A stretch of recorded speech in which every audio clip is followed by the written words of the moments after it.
साला कितनी खुशी होती है ना जब 10 दिन की छुट्टी पे घर आते हैं। कभी बुआ के घर तो कभी मौसी के घर, कभी इधर तो कभी उधर। कभी खुद को समय दे ही नहीं पाते, मिलते ही रहते हैं जिंदगी भर लोगों से। लोगों से मिलने के चक्कर में कभी खुद से मिल ही नहीं पाते हम। फौज में काम करते करते हम इतने सिंसियर हो जाते हैं कि पब्लिक ठगना स्टार्ट कर देती है। 10 का सामान 20 रुपए में बेचते हैं दुकान वाले। कनपट्टी के पास 6 बाल देखे नहीं कि सामान का रेट बढ़ जाता है, क्योंकि वे जानते हैं कि ये फौजी लोग हैं, बार्गेनिंग करना नहीं जानते हैं। और सच कहें तो हमने कभी मोल भाव करना सीखा ही नहीं। बस हर सिचुएशन में एडजस्ट कर लेते हैं। जो दोस्त हमें दोस्त समझते थे, आजकल वो हमें कैंटीन समझने लगे। लीकर कार्ड और दारू से ज्यादा हमें किसी ने समझा ही नहीं। एक तो कभी किसी का फोन नहीं आता है, और फोन आता भी है तो सिर्फ ग्रोसरी आइटम के लिए। किसी को फेयर लवली चाहिए तो किसी को हॉर्लिक्स, तो किसी को अमेरिकन टूरिस्ट का बैग, और किसी को स्पोर्ट शूज। पहले पूछते थे कब आ रहे हो, होली में आ रहे हो? अच्छा, होली में आ रहे हो तो एक मेरे लिए आरएस लेते आना। वैसे भी बिहार में दारू बंद है और कैंटीन के दारू में बहुत नशा है। 4 दिन तक सोते ही रहते हैं। अभी घर पे 4 दिन ठीक से पहुंचे हुए होता नहीं है कि जनता सवाल पूछना शुरू कर देती है। कब जाना है? कब की ट्रेन है भाई? कब जा रहे हो? इतना सवाल तो साला खुद से हमने कभी पूछा ही नहीं जितना बगल वाले पूछते हैं। एक तो कम उम्र में ही आ जाते हैं डिफेंस लाइन में और कट जाते हैं सोशल लाइफ से। कभी किसी के शादी में नहीं जा पाते, कभी किसी के फंक्शन में नहीं जा पाते।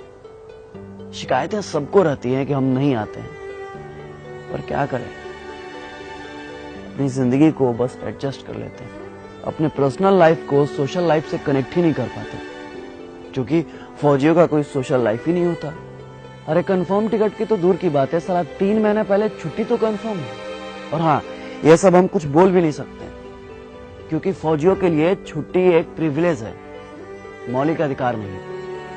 जितना हमने संविधान को समझा है ना, उतना संविधान ने हमें समझा ही नहीं। हमारे अधिकारों में टर्म एंड कंडीशन अप्लाइड कर दिया गया।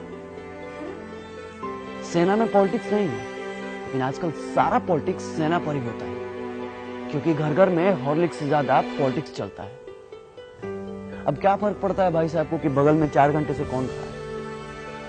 जब कंफर्म सीट नहीं मिलता ना साहब, तो बाथरूम के बगल में कहीं भी सो जाते हैं। कहीं भी मतलब कहीं भी।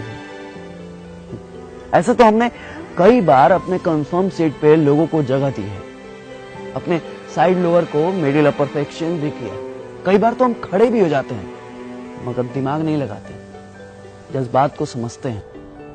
आपको क्या पता है कि सुबह 10 बजे जब बिना लंच कराए शाम 4 बजे पुरानी दिल्ली से तिनसुकिया जाने का ऑर्डर आता है, तो ये भी नहीं पता होता है कि ट्रेन है या नहीं है, तो समय है या नहीं। बस हाथ में वारंट का एक हर्रा पन्ना होता है जिसमें फ्रॉम और टू लिखा होता है। ये नहीं लिखा होता है कि किस ट्रेन से जाना है और ये रहा आपका कंफर्म सीट नंबर। बस चल देते हैं जय हिंद बोल के। हम आपसे आपका सीट नहीं मांगते, थोड़ी सी कोऑपरेशन मांगते हैं, थोड़ी सी उम्मीद मांगते हैं, बस थोड़ी सी दिल में जगह मांगते हैं, फौजी समझकर। क्योंकि फौजियों के लिए तो सारा मुल्क अपना है। ये थोड़ी सी सिंपैथी ना किसी एलोपैथी से ज्यादा काम करती है साहब। इसलिए अपनों से गुजारिश है कि अपनों के लिए अब कभी भी ट्रेन के या बाथरूम के कहीं भी कोई फौजी भाई मिले ना, बस दिल के कहीं कोने में थोड़ी सी जगह दीजिएगा। जय हिंद, जय Bharat. If I die in a war zone, box me up and send me home. Put my medals on my chest till my mom